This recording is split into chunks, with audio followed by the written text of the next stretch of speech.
So what are we here for as avatars? Not to go into this state of consciousness. Meaning, we can't allow ourselves to fight the fallen beings. We're not helping the planet progress if we fight the fallen beings. We're here to provide an alternative. And where do we get inspiration for this? Well, many places, but look at Jesus. Primary example at the beginning of the Piscean Age. There were sects in Palestine at the time, among the Jews, that were warrior sects. They wanted to rise up and throw the Romans out of their country. And there were some of these sects that actually approached Jesus and wanted him to be their leader because they thought he had the charisma, and they even thought he was sent by God, to be the warrior king who could unite the people of Israel against the Romans and overthrow the Romans. They came to him and they said this. They offered him this position. And Jesus said, "No, thank you very much. Not interested. Not what I'm here for." And it's the same with us as avatars. You take another example, Gandhi in India. Here you have the almost almighty British Empire, it's occupied India. And here comes this little bald man who, what does he do? He starts a movement that threatens the British, but he doesn't fight them. There were people that wanted to fight the British, plenty of people that wanted to rebel against the British. And they wanted Gandhi to be the leader, and Gandhi said, "No, thank you. I don't, because I see that nonviolence is the only way."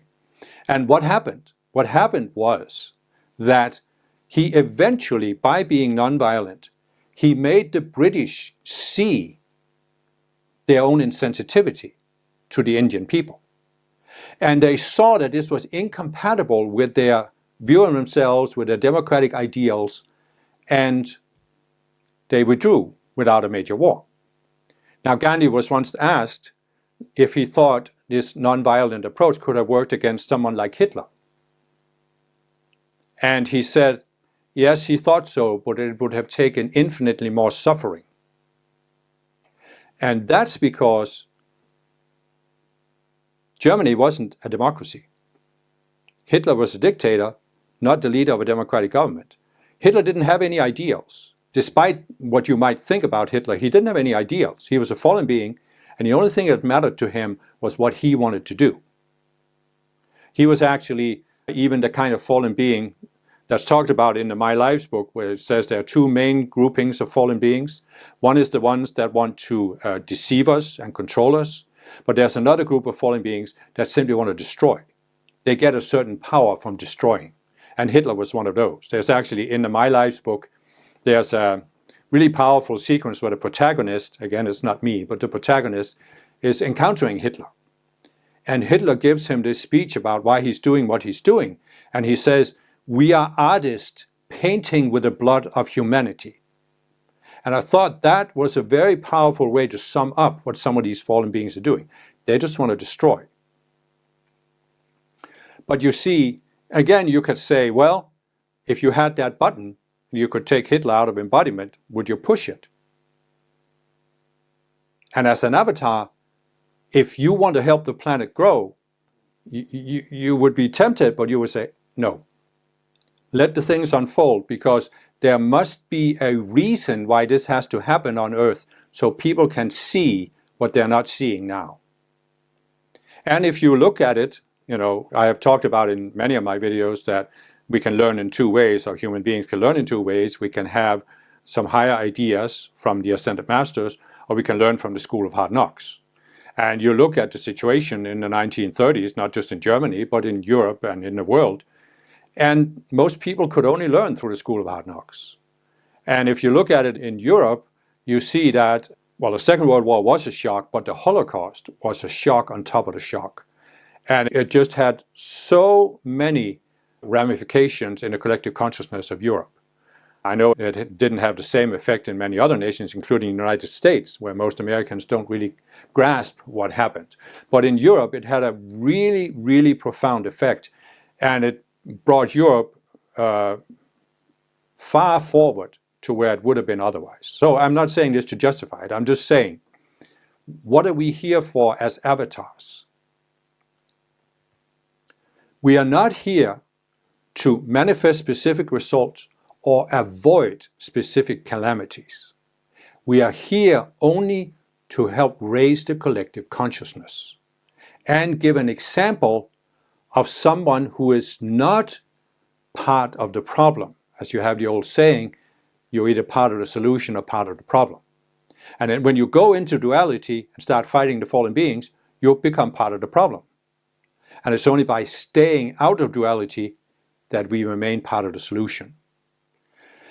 So this was very profound for me to realize this, but it also took a lot of contemplation, because I could still feel in me I had some very powerful subconscious selves that were created in past lifetimes. And I think when I look back, as it describes in the My Lives book, I've spent lifetimes fighting the fallen beings. And I was good at it.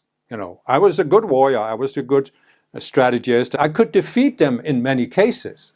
But I didn't realize that even when I defeated some fallen beings, there were other fallen beings in the identity realm that were laughing all the way to the bank, because they saw that I was just being pulled into this endless cycle. And so this is one trap. Let me just, while we are on this topic, talk about another version of this same trap. And it is that instead of directly fighting the fallen beings, we are actually pulled into fighting one fallen being by supporting another fallen being. And this is, again, not that the fallen beings in embodiment are aware of this, but the fallen beings in higher realms, they are aware of it, and they are positioning the fallen beings in embodiment like marionettes. So what they'll often do is they have one country or group of people, and there's a fallen being that becomes the leader. And he's one of these destructive fallen beings that just wants to destroy. So he starts attacking other countries or other people. Let's go back to Genghis Khan or Attila the Hun. Sends all these people out to attack and plunder and kill. So then the fallen beings position another fallen being as the leader of another group of people or another country. But he is presented as the good guy who wants to defend the people against the destructive fallen being. And now as an avatar, it's very, very easy to be pulled into saying, yes, but look what they are doing. They are just indiscriminately plundering and destroying. They are threatening to destroy our entire civilization that it has taken centuries to build. Obviously, we have to fight them. We can't just let this happen. And so then we get pulled in. And I can see I've done that also in lifetimes, where I actually thought that this particular fallen being that you were supporting, he was one of the good guys. And he was fighting for a worthy cause. And it was hard for me to give this up. It was hard for me to look at this and say, look at the psychology behind it in myself, because, as I said, as an avatar, you have this sense you're here to do something positive on Earth. You're here to make a positive difference. And it's very easy to be pulled into thinking, well, I can make a positive difference by destroying the obvious evil.